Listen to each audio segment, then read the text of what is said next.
Boa noite, amigos. Estamos aqui começando mais uma emissão do True Outspeak, Sinceridade e Fato. Como sempre, vou começar lendo aqui o editorial do Diário do Comércio, que eu acabei de enviar para lá. O título é Por Baixo da Mesa. Irmão siamês do desconstrucionismo, o multiculturalismo é assim definido por um professor uspiano. Abre aspas. Não tem sentido falar de verdade tout court, só de verdade para um determinado grupo cultural. O multiculturalismo apregoa uma visão caleidoscópica da vida e da fertilidade do espírito humano, na qual cada indivíduo transcende o marco estreito da sua própria formação cultural e é capaz de ver, sentir e interpretar por meio de outras apreciações culturais. O modelo humano resultante é tolerante, compreensivo, amplo, sensível e fundamentalmente rico. A capacidade interpretativa, de observação e até emotiva se multiplica. Fecha aspas. Isso foi escrito por Roberto Fernandes no artigo Multiculturalismo Intelectual, revista da USP de junho a agosto de 1999. Qualquer pessoa que saiba ler e não tenha passado pela USP percebe que o projeto multiculturalista, assim definido, e essa definição não diverge de outras tantas que circulam nos meios universitários, se estrangula a si próprio no bercinho. Se toda verdade está condicionada à visão de um determinado grupo cultural, ninguém pode, aspas, transcender o marco estreito da sua própria formação cultural, fecha aspas, e muito menos, aspas, ver, sentir e interpretar por meio de outras apreciações culturais, fecha aspas. Se alguém consegue saltar por cima das fronteiras culturais, é porque há uma verdade acima de todas elas e essa verdade é acessível à inteligência humana. O multiculturalismo consiste, portanto, em fazer na prática aquilo mesmo que na teoria ele proclama ser impossível. É um caso extremo de paralaxe cognitiva, em que o sujeito afirma precisamente o contrário daquilo que o seu próprio ato de afirmar demonstra da maneira mais patente. É o deslocamento radical entre o eixo da experiência intelectual efetiva e o da construção teórica supostamente baseada nela. A incongruência é tão patente, tão grosseira, que não posso acreditar seja filha da distração gerada no leito das meras coincidências. Com efeito, a contradição aí embutida só permanece levemente camuflada pelo fato de que seus polos se situam em planos diferentes, a teoria e a prática. O estudante, portanto, só pode continuar envolvido nessa prática se for induzido a jamais confrontá-la com a teoria, isto é, se ele se tornar incapaz de cotejar a expressão verbal da teoria com o conteúdo teorético afirmado implicitamente pela prática. Dito de outro modo, o adestramento no multiculturalismo consiste em habilitar o aluno para se persuadir de que sabe alguma coisa sempre que não sabe o que está fazendo com ela. O multiculturalismo é uma técnica de autoembotamento intelectual baseada na estimulação contraditória rotinizada. Não tem sentido, portanto, discuti-lo como teoria nem como prática. Só o que cabe é revelar o ardil psicológico por trás da articulação de ambas e, em seguida, denunciar o conjunto como aquilo que é, um instrumento de dominação criado para transformar milhões de universitários em idiotas militantes, hipnotizados e postos a serviço de seus professores. Às vezes fico até consternado de ver o esforço que brilhantes intelectuais conservadores, como o nosso José Guilherme Melchior, despenderam em impugnar ideias esquerdistas. Ser bem-sucedido nesse esforço não significa nada quando as ideias não valem por si e são só camuflagem de alguma operação mais discreta. Se um vizinho safado vai jogar baralho na sua casa com a intenção de ficar passando a mão na perna da sua esposa por baixo da mesa, não é vantagem nenhuma você vencê-lo no jogo. O que importa é virar a mesa e encher o sujeito de porrada. Muito bem, encher de porrada é uma ideia quase irresistível que nos ocorre quando nós lemos esta denúncia apresentada aí no Mídia Sem Máscara pelo meu amigo Ipojuca Pontes, sobre a nova tradução do livro de Fyodor Dostoiévski, Os Demônios. Os Demônios é um dos melhores romances já escritos no universo. E uma obra absolutamente indispensável para a compreensão do mundo moderno. Nela, Dostoiévski, que era um sujeito que tinha a prática dos movimentos revolucionários subversivos por ter participado deles, mostra o modus operandi, né, desses movimentos e, de fato, profetiza todo o desenvolvimento posterior do estado de coisas na Rússia, com a revolução, o advento do comunismo, o genocídio, etc, etc. Ora, o tradutor, um tal de seu Paulo Bezerra, que é um camarada que estudou na União Soviética no tempo do comunismo, o que já é altamente suspeito, porque nós sabemos que todas essas bolsas de estudo que eram distribuídas às centenas, às milhares aqui no Brasil, para estudar na União Soviética, eram tudo coisa da KGB. Então, quer dizer, o currículo desse homem já não o recomenda muito.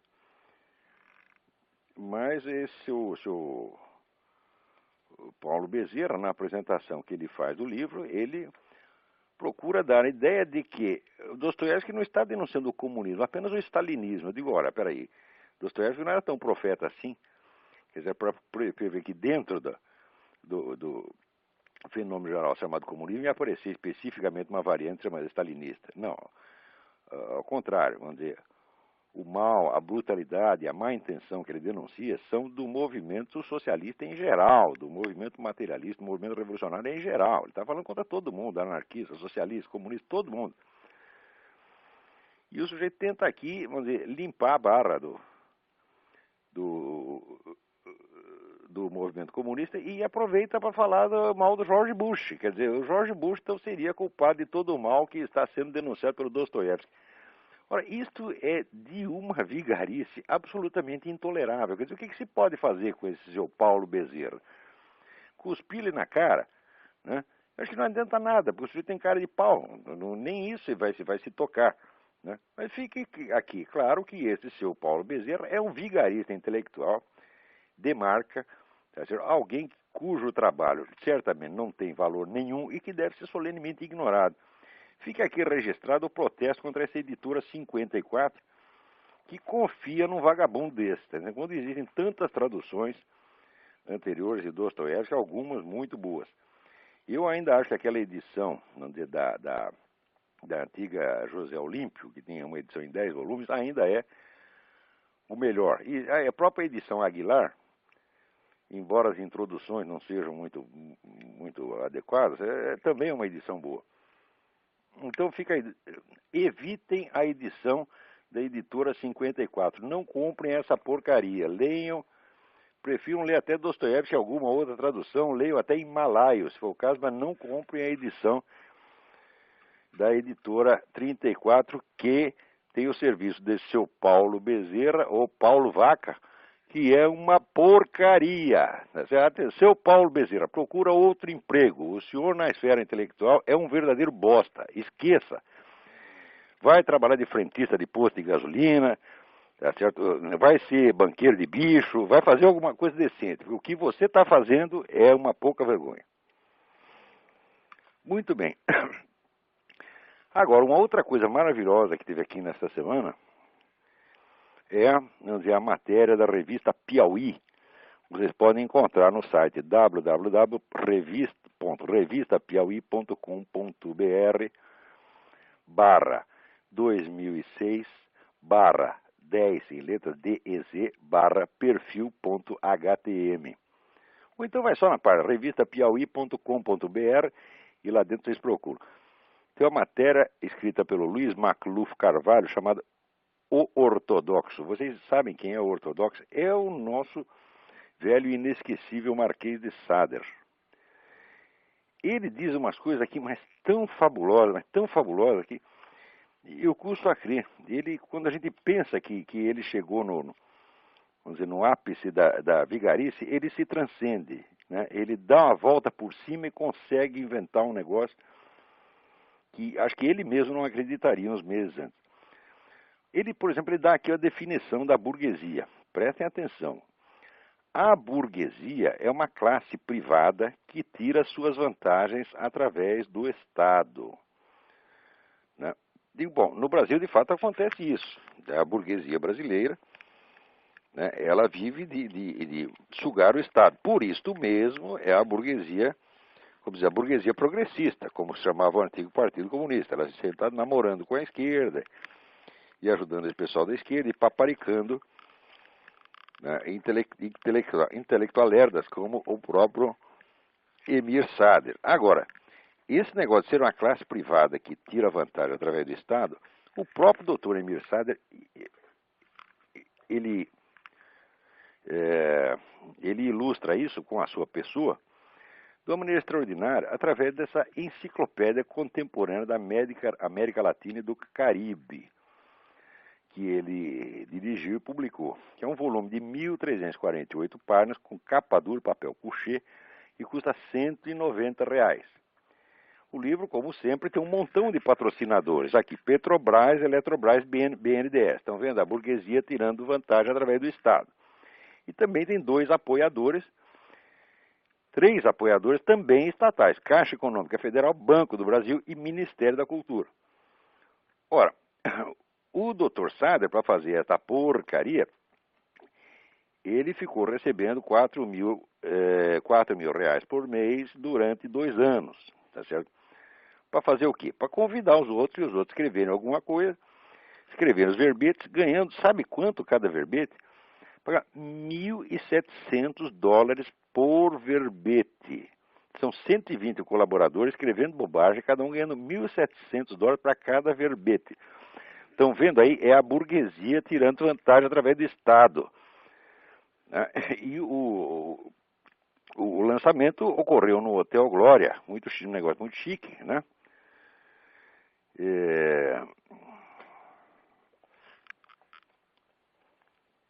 E tá aqui, o livro saiu com 1.040 fotos, 136 tabelas.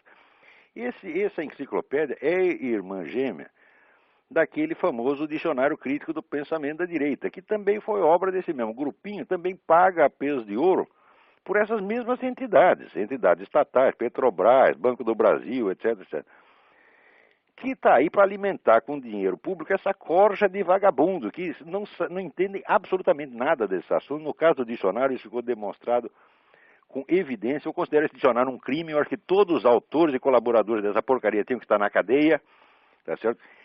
Eu já demonstrei que isso foi uma falsificação propositada, quer dizer, um show de ignorância e de má-fé, assim, suficiente para acabar com a carreira desses caras. Felizmente, o Fernando Barros de Silva, que escreveu sobre o Marquês de Sader na Folha de São Paulo, ele declara que, aspas, como intelectual, Emir Sader é um zero à esquerda. Não há nada de minimamente relevante ou inspirador no que escreve. Aqui eu tenho que protestar. O Marquês de Sader é minha inspiração constante. Ele é muito inspirador. Tá certo? Não posso aceitar essa declaração do Fernando Barros de Silva. Agora, eu achei mais lindo o comentário do próprio Emir Sader com relação ao que o Fernando escreveu dele. Ele diz: fiquei chocado com a violência e o reducionismo. Você sabe o que é reducionismo? Reducionismo é um vício teorético no qual, vamos dizer, todos os fatores em jogo são reduzidos a um só, por um viés teórico. O que isso tem a ver com o que o Fernando Barros de Silva fez? O Marquês, ele não sabia. Ele estava procurando alguma palavra, queria acusar o Fernando de alguma coisa, não achou nada, falou reducionismo. Né? Podia acusar de viadagem, de estelionato, qualquer coisa, não achou, não, fica reducionismo. Tá bom? Quer dizer, é um xingamento apenas. Mas o debate cultural no Brasil é realmente isto aqui. Né?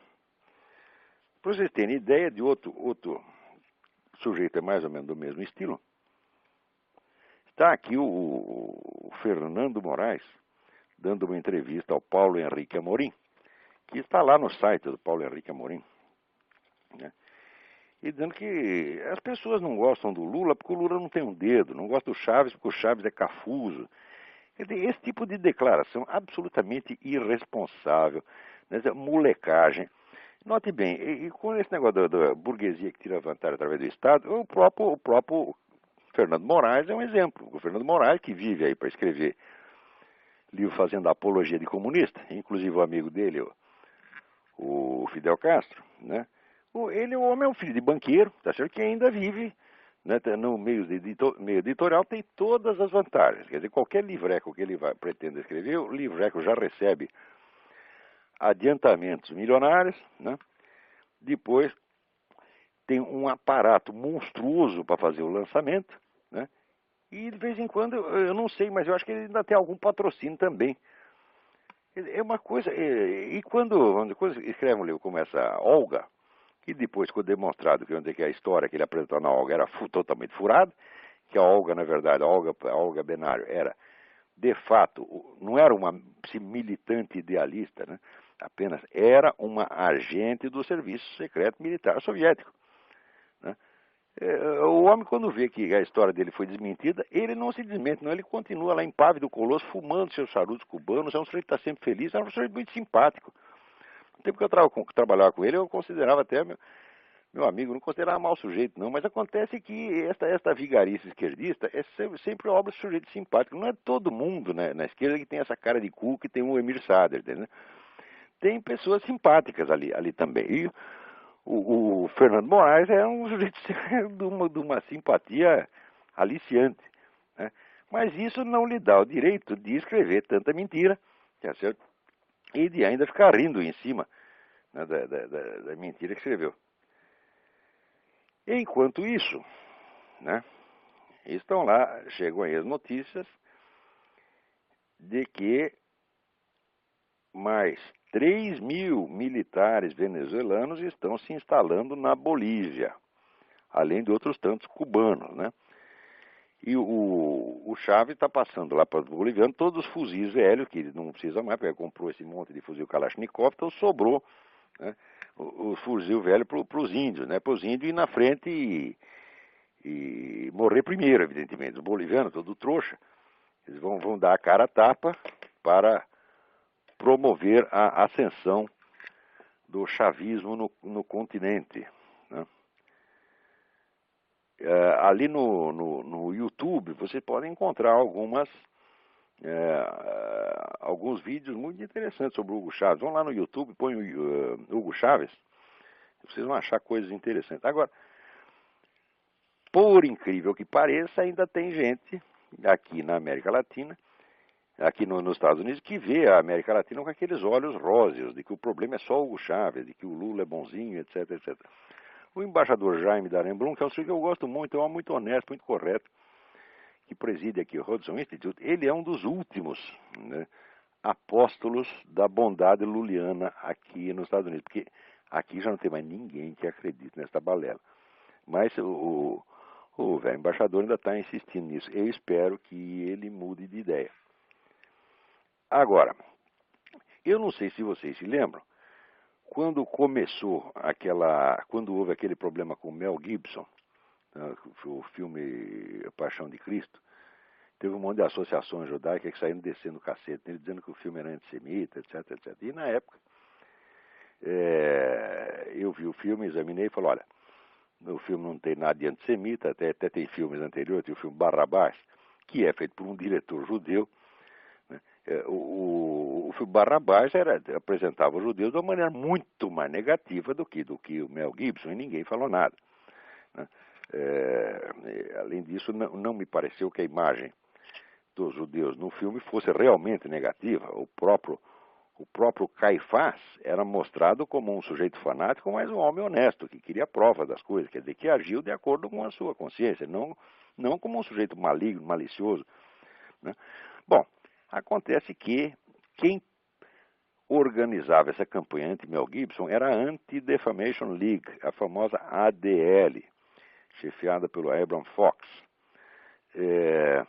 E na época eu escrevi um artigo que chamava Advertência aos Judeus, Aviso aos Judeus, e o aviso era o seguinte: olha, vocês não confiem muito em gente que fica defendendo vocês contra o Mel Gibson, mas ao mesmo tempo fica de namorinho com essa esquerda pró-islâmica. Tá certo? Eu disse isso, muita gente achou que eu estava exagerando, porque na época eu não citei nenhum fato. Mas agora, vou acabar de citar. Aqui nos Estados Unidos tem um eminente colunista e radialista chamado Dennis Prager, judeu. Né? Ele faz uma coluna excelente que vocês podem ler no Town Hall, TOWNHALL.com. Né? Tem a coluna semanal dele no Town Hall, que é uma delícia. Muito bem, agora juntou a Anti-Defamation League, juntou com o Conselho Americano de Relações Islâmicas, CAIR, Council on American Islamic Relations, para fazer uma campanha contra o Dennis Prager, acusando-o de ser islamófobo, porque ele escreve contra o terrorismo islâmico. Olha, veja o que é essa ADL. Isso é um bando de filhos da puta. Não se pode confiar nessa gente. Quer dizer, eles se fazem de bonzinhos, né, porque na época queriam proteger a comunidade judaica contra o Mel Gibson, como se, né, o Mel Gibson fosse Adolf Hitler, né, ou o próprio Osama Bin Laden. Tá certo? E por baixo ficam fazendo, né, ficam de namorico com esse Council on American Islamic Relations para difamar um dos melhores jornalistas judeus dos Estados Unidos, que é o Dennis Prager, de acusar logo de islamofobia. Ora, faça-me um favor, é muita cara de pau. Ainda na mesma linha de acontecimentos, o que aconteceu? Um importante representante do Hamas confirmou que teve encontros secretos com líderes do Partido Democrata. Esse Partido Democrata, ele cada vez surpreende mais. Agora, também eu descobri que naquele caso o deputado acusado de escrever e-mails eróticos para menores de idade, o tal do Mark Foley.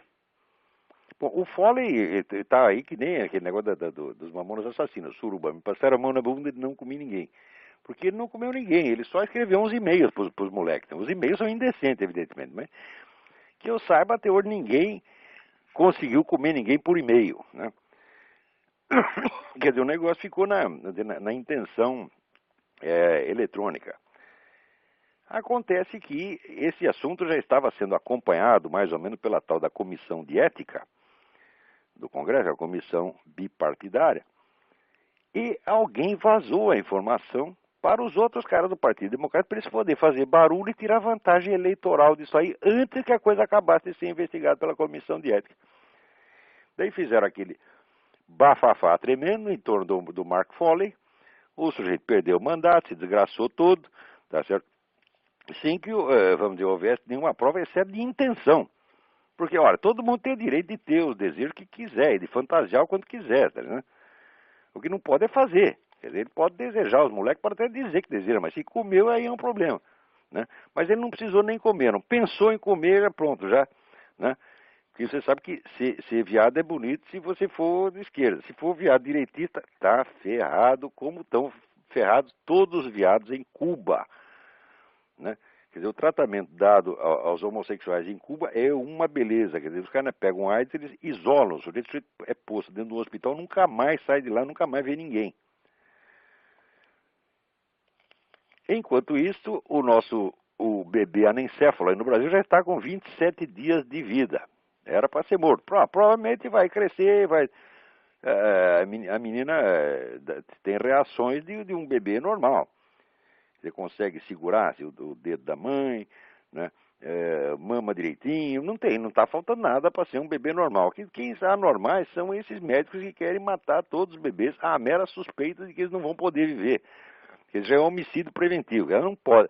Ele não vai viver, então vamos matar já. Tá certo? Pode aplicar a mesma coisa para eles, vocês vão morrer um dia, então por que não matar já? Né? Agora, e na Inglaterra, né, que é um país que está ficando cada vez mais louco, já estão propondo a eutanásia dos bebês, depois de nascidos. Quer dizer, nasceu, está doente, defeituoso, liquida. Isso é exatamente o programa do Hitler.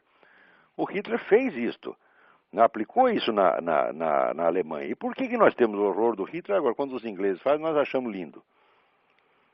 Agora, para não dizer que está tudo perdido, A entidade, uma das entidades que estão por trás de toda essa disseminação de ideias monstruosas nos Estados Unidos e no mundo, que é a Planned Parenthood, que foi a madrinha dessas vagabundas, dessas católicas pelo direito de decidir, católicas o caralho, cá entre nós.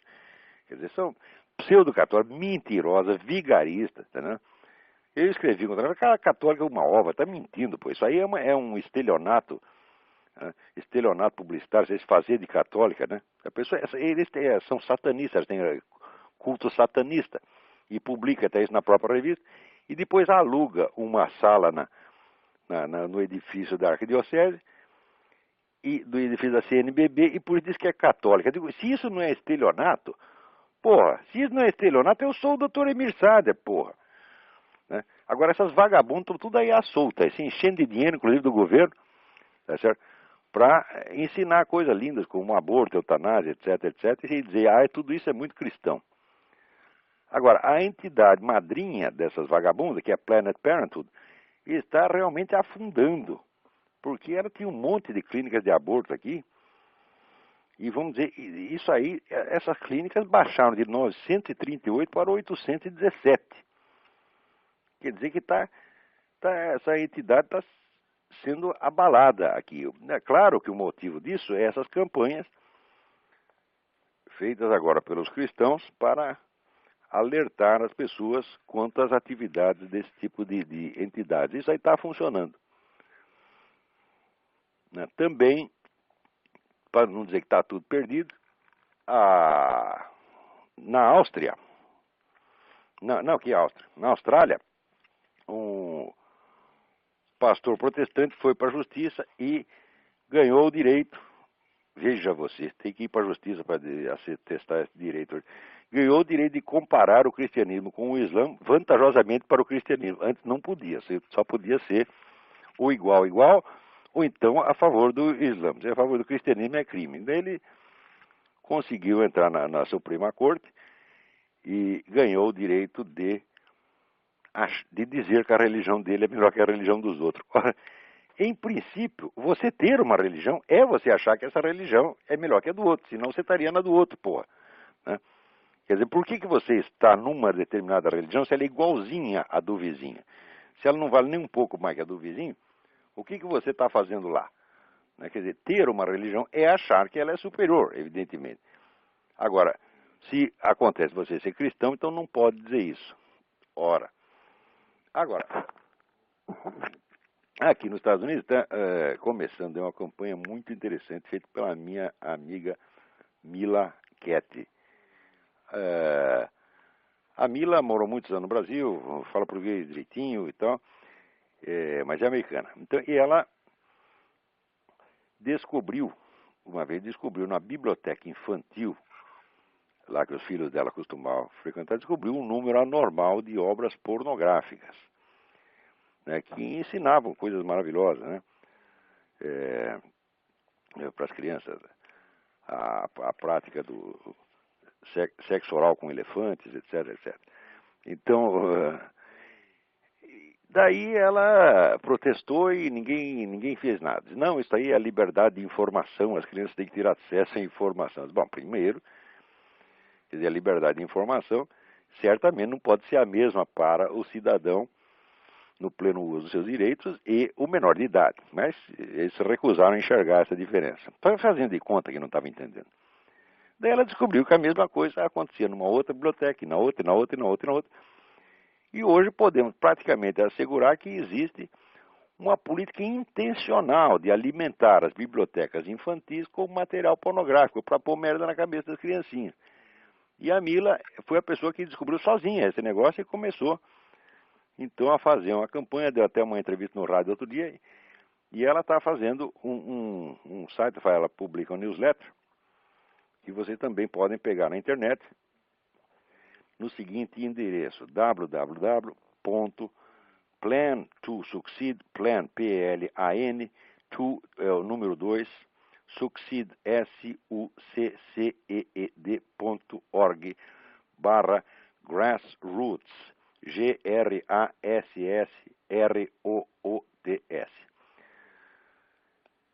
Se tiver alguma dificuldade, ponham simplesmente a expressão, põe no Google a expressão Grassroots American Values.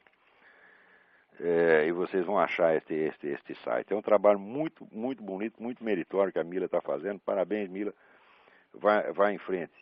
O futuro das crianças aqui da América e talvez de outros países, inclusive o Brasil, depende do esforço de gente como você.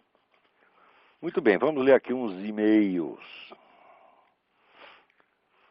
Aqui uma carta de Miracatu, Josué Modesto Passos. Uma estapafúrdia decisão do Superior Tribunal de Justiça decidiu que as autoridades fiscais podem fazer uso das informações bancárias do contribuinte, pelo pretexto de que ocorre apenas uma inocente, aspas, transferência de informações guardadas pelo banco à autoridade fiscal, que tem o dever legal de manter em sigilo os dados obtidos. Ora, mas o que é isso? Se já foi lá, já olhou, que sigilo é este? Quer dizer, antigamente quem tinha o direito a sigilo era o banco. O governo não tinha o direito de entrar lá. Agora, o governo diz, não, eu posso entrar porque eu guardo segredo. Ora, vai lamber sabão. Isso é a prostituição da linguagem. Isso quer dizer que a violação de segredo torna-se o quê? Proteção do segredo. Né? Então, assim, no Brasil já não existe mais sigilo bancário. Para mim, isso aí não me afeta pessoalmente, porque o dinheiro que eu tenho no banco é absolutamente ridículo. Pode saber. A única coisa é que eu tenho vergonha de mostrar. Né? Mas se eles quiserem ver, tá, pode ver. Tá?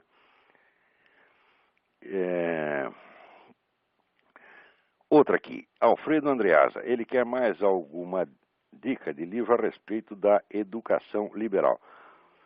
Aqui, Alfredo, procure na internet os livros do padre James Schall, S-C-H-A-L-L.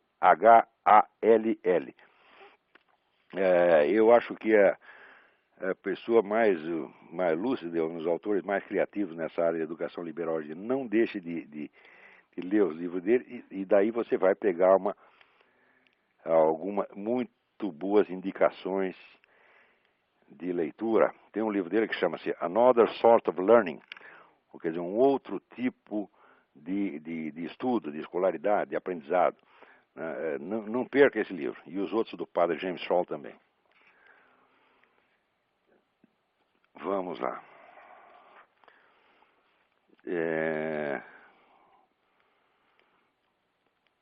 Aqui. O senhor comentou que o John McCain, virtual candidato republicano à presidência, é um Rhino. Rhino quer dizer Republican in name only. Eu gostaria de saber, por exemplo, se o ex-prefeito de Nova York, Rudy Giuliani, também o é, ou se ele gosta da confiança dos conservadores. Ora, no momento, nenhum dos candidatos que apareceram por aí são da confiança do movimento conservador. O McCain, todo mundo, você fala para o McCain, qualquer conservador, todo mundo diz que ele é maluco, ele é louco. Entendeu? Você não se sabe o que pode esperar do McCain. Quanto ao Giuliani, o Giuliani em muitas coisas, ele é mais liberal, mais esquerdista do que esse pessoal do Partido Democrata.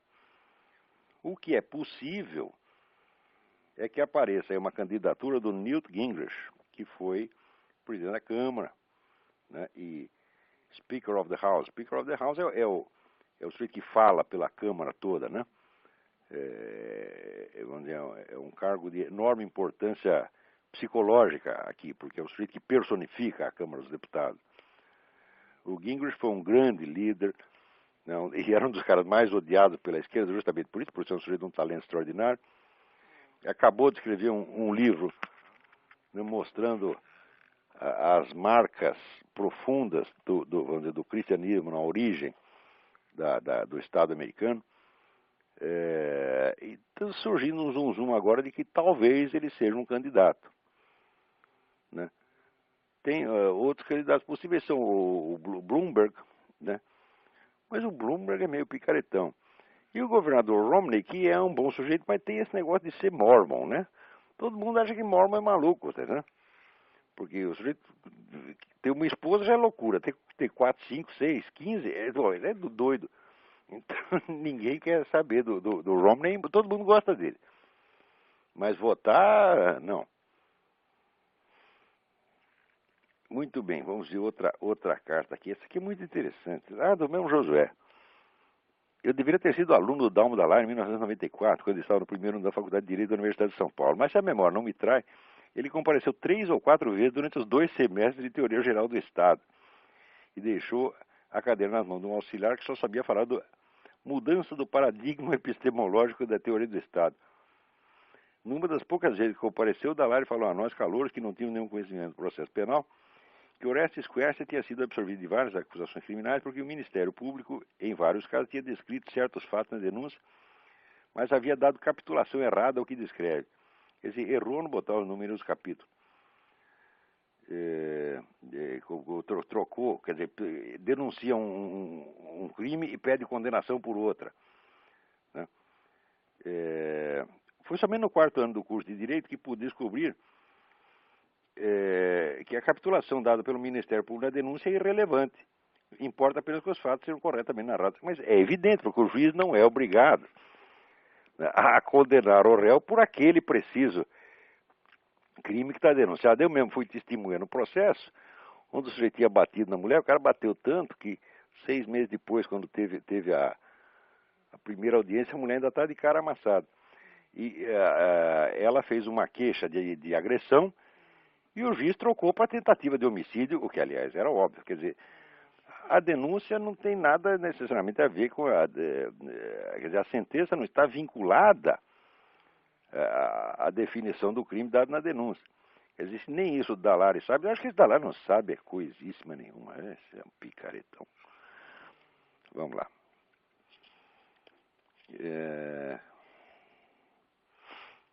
Parabéns pela excelente iniciativa do Talk Show. Aqui é Carlos Cossa.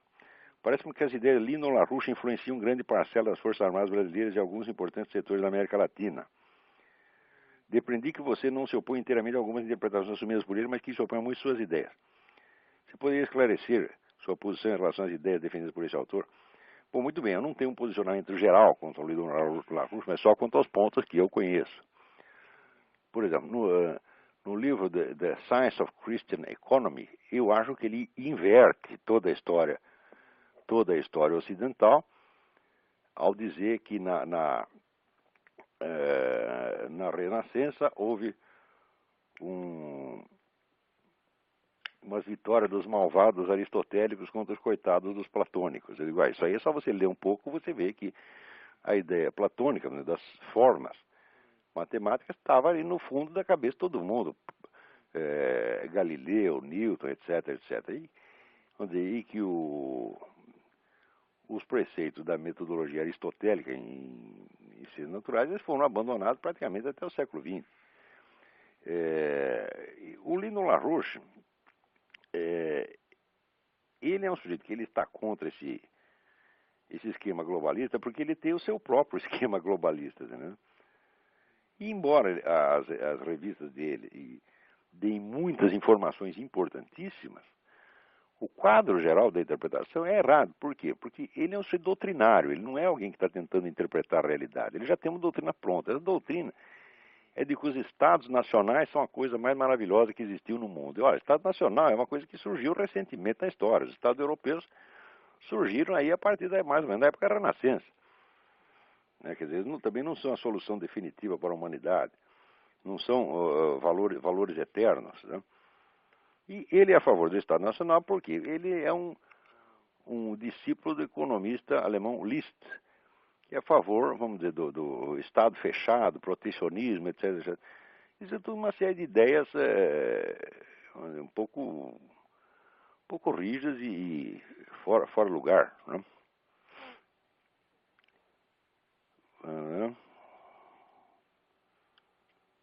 Tá aqui. Essa aqui é a carta interessante. André Pacheco.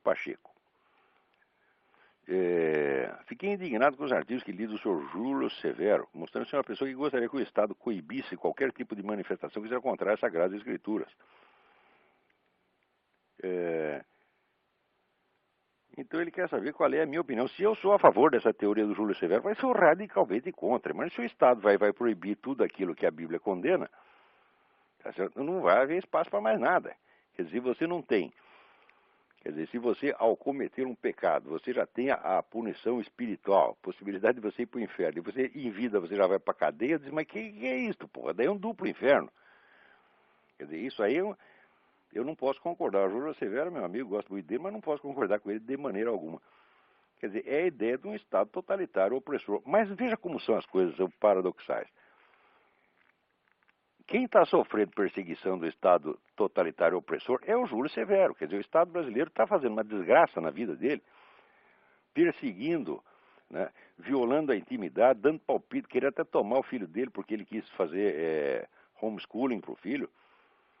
Quer dizer, o que é isso? O Júlio, vamos dizer, ele pode ter uma ideia totalitária, uma ideia hipotética, que nunca vai ser levada a efeito.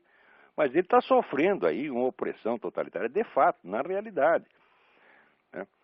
Então, ó aqui, ó, o André, do que depender de mim, esse Estado que coíbe tudo que é proibido nas Sagradas Escrituras não vai existir jamais. Se depender de mim, não. Eu espero que jamais exista uma coisa dessa. Vamos ver o que mais aqui. Bom, vamos ver se tem alguém na linha aí esperando. Tem.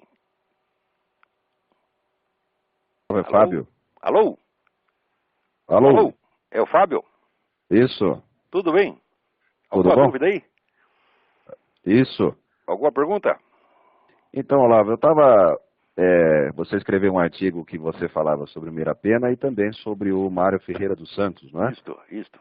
Grandes Eu brasileiros. estava buscando a biografia dele e no Wikipedia, não sei se confere, e você o conheceu, conhece mais a obra dele, ele é tido como um anarquista. O que seria exatamente isso? No começo ele nunca foi um militante anarquista, mas ele era um simpatizante anarquista, mais por amizade.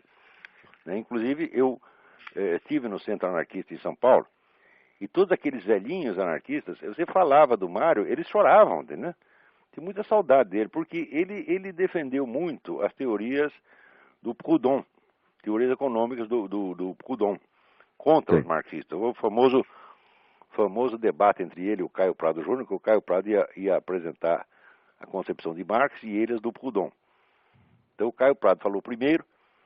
Quando terminou a conferência do Caio Prado, o Mário levanta e diz: olha, a concepção de Marx não é essa não é como você explicou. Então eu vou fazer a sua conferência de novo e depois eu faço a minha. E o pessoal comunista jamais perdoou, queriam jogar bomba na gráfica anarquista. Né? E o Zelinho contava esses episódios e sai com lágrimas nos olhos de saudade do Mário. O Mário nunca foi um militante deles, mas foi muito leal a eles. Né?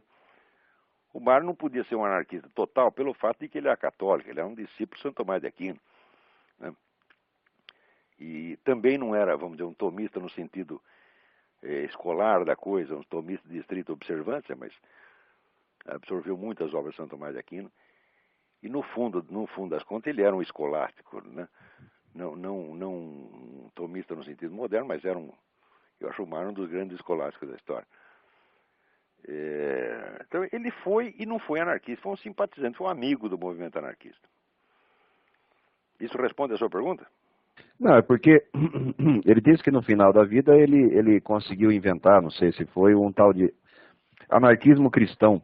E ele teve uma interpretação muito própria da obra de Nietzsche, é isso? Não, peraí, isso é confusão. Pô. No início da vida, o Mário foi um grande estudioso e comentarista de Nietzsche. Escreveu um livro muito sugestivo chamado O Homem que Nasceu Póstumo. Porém, esta fase nietzschiana, ele conserva tudo aquilo. A interpretação que ele fez, tem uma edição que ele fez da Zaratustra, com um comentário simbólico, que é uma verdadeira maravilha. Tudo isso se conserva dentro do pensamento do Mário. Mas o que ele fez depois é um edifício tão gigantesco que o pobre Nietzsche se perde ali no meio, você está entendendo? Quer dizer, o Mário como comentarista de Nietzsche é uma coisa, e o Mário como filósofo plenamente realizado é outra coisa completamente diferente. Transcendeu aquilo infinitamente. O pensamento do Nietzsche no fim da vida não tem mais importância nenhuma para ele. Não que ele o renegasse, não precisa renegar. O Mário era o homem da dialética. Dialética portanto, que joga com os contrários e tenta absorvê-los numa construção, numa visão superior. Entendeu? Como o conhecimento da obra do Mário é muito deficiente, as pessoas às vezes é que nem aquele negócio do elefante, que um pega a perna e diz que é um poste, e outro pega a tromba e diz que é uma cobra, né? O Mário é grande demais, é maior do que muitos elefantes. Então, o pessoal se confunde às vezes. Por isso mesmo é que quando eu fiz essa edição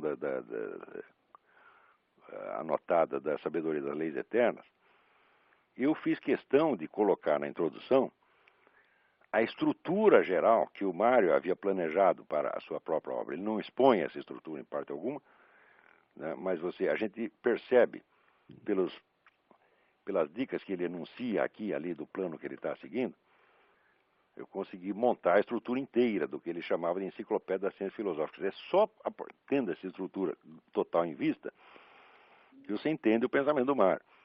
Fora disso, não, o pessoal vai ficar reparando um detalhe no outro, sobretudo vai querer defini-lo por categorias que não são as dele. Quer dizer, não tem o menor sentido você tentar definir o conjunto da filosofia do Mário a partir do viés político. Isso é impossível. Mas no Brasil, como ninguém... O brasileiro não tem capacidade para esse negócio de metafísica, de epistemologia, etc. Mas então ele quer reduzir tudo a uma questão política, entendeu? Então olha por esse prisma e quer explicar tudo por isso aí. Assim não dá para fazer. O Mário é um filósofo, vamos dizer, um filósofo original só pode ser entendido dentro dos seus próprios termos. Quer dizer, com a hierarquia temática que ele propõe. Agora, querer catalogar politicamente de maneira prévia, isso aí é coisa de gente que é idosa, tá entendendo? Não sei se isso te explica.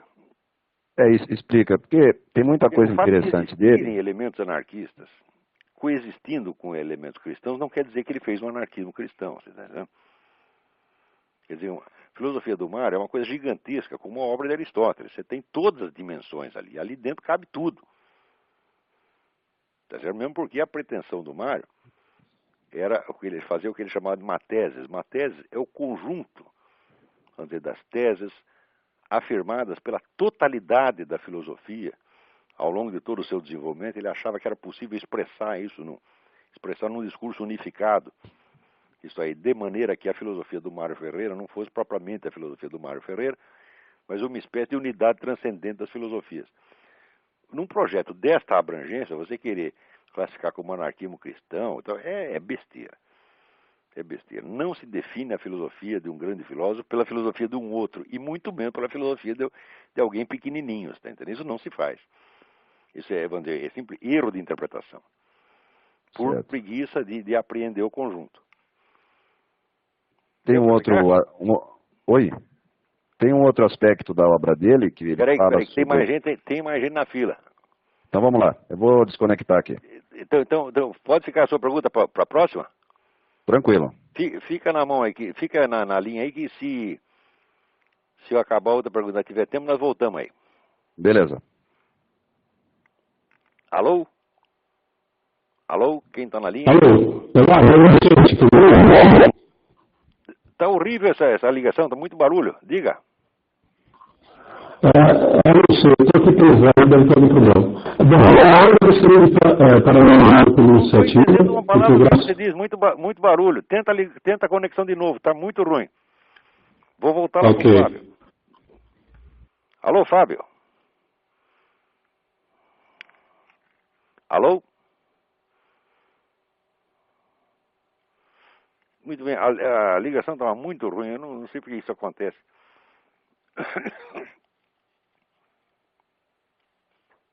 Mas, enquanto isso, vou respondendo aqui um outro e-mail. Alguém me pergunta, por que sujeitos esquerdistas encaram o comunismo como algo diferente do socialismo? Encaram como diferente do socialismo porque são ou ignorantes ou sem vergonha. Porque comunismo é apenas o nome do estágio final do socialismo. Comunismo nunca existiu, só o que existiu na variedade de socialismo. Socialismo soviético, socialismo social-democrático sueco, socialismo fabiano, etc, etc. Quer dizer, só existiu o socialismo. A gente usa comunismo assim até por um exagero, entendeu? Agora, os caras querem dizer que assim, querem dar a ideia de que comunismo é uma coisa ruim e socialismo é bom. Eu digo, mas isso é uma maravilha. Isso aí é a mesma coisa que dizer que Beelzebub é melhor que Satanás. É exatamente a mesma coisa. Inclusive, na sua versão mais adocicada, que é a social-democracia europeia, outro dia eu estava comentando aqui aquela descoberta do escritor Vladimir Bukovsky de que a KGB financiava todos os principais jornais social-democratas da Europa durante a década de 70.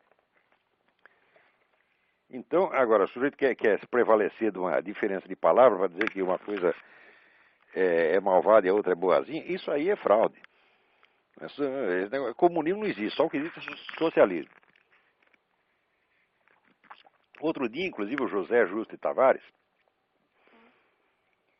escreveu uma coisa dizendo o seguinte: olha, eu fui social-democrata minha vida inteira, mas estou acabando de descobrir que isso só serve de instrumento para o comunismo. Eu digo, oh, descobriu a pólvora.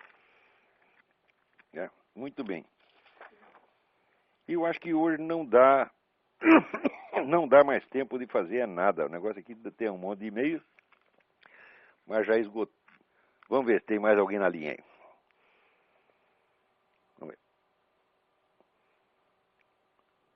Alô? Alô, quem está na linha aí? Oh. Alô? Olavo, sou eu mesmo que continuei na linha. Então, vamos ver, você tinha outra pergunta.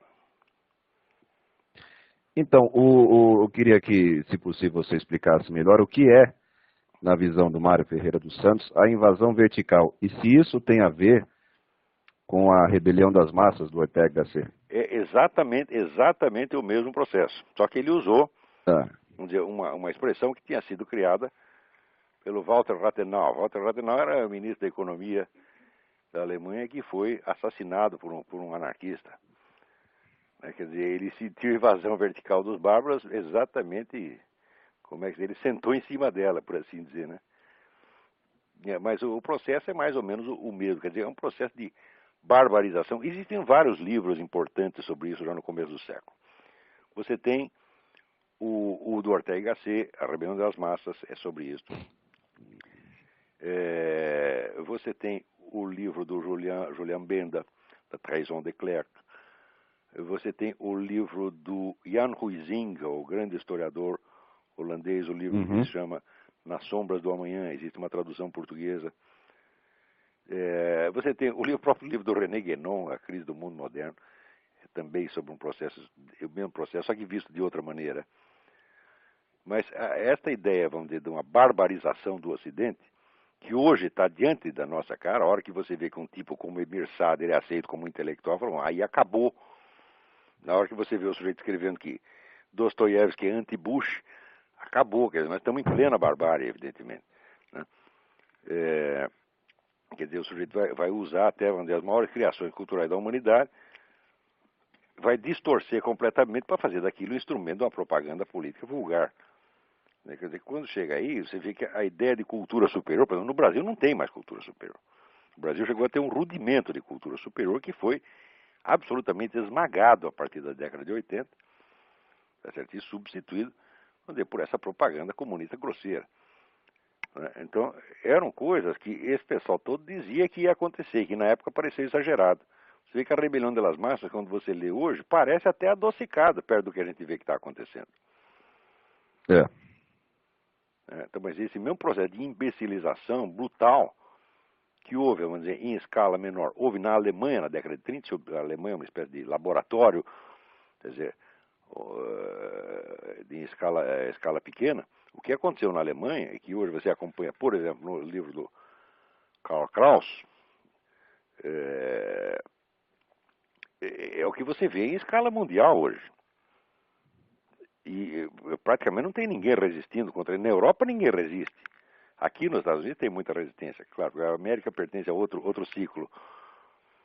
Quer dizer, a América não foi totalmente afetada por isso, foi só, digamos, 40% da área cultural afetada por essa coisa, mas o resto do mundo, caiu na mão da barbárie já há que tempo. Vale a pena ressaltar que... Oi? Diga. Não, é só ressaltar esse Paulo Bezerra, ele é o tradutor de praticamente todas as obras do Dostoiévski aqui no Brasil. Da eu consultei agora na 34, né? 34, 54, 74. Então, tanto faz, né? Sei lá o que é. Olha, se a editora tiver número, for 54, o número terminar em 4, não compre. Procure a antiga edição da José Olímpio, que é muito boa. E que em sebo você vai encontrar muito barato. Ótimo. Então, está acabou o nosso tempo, estamos aqui encerrando o programa. No dia 25 nós vamos ter o programa normalmente às 8 horas. Né? Aí vocês já terão terminado o seu almoço de Natal. À noite estarão prontos para ouvir as más notícias. Tá bom? Então até a semana que vem. Muito obrigado a todos.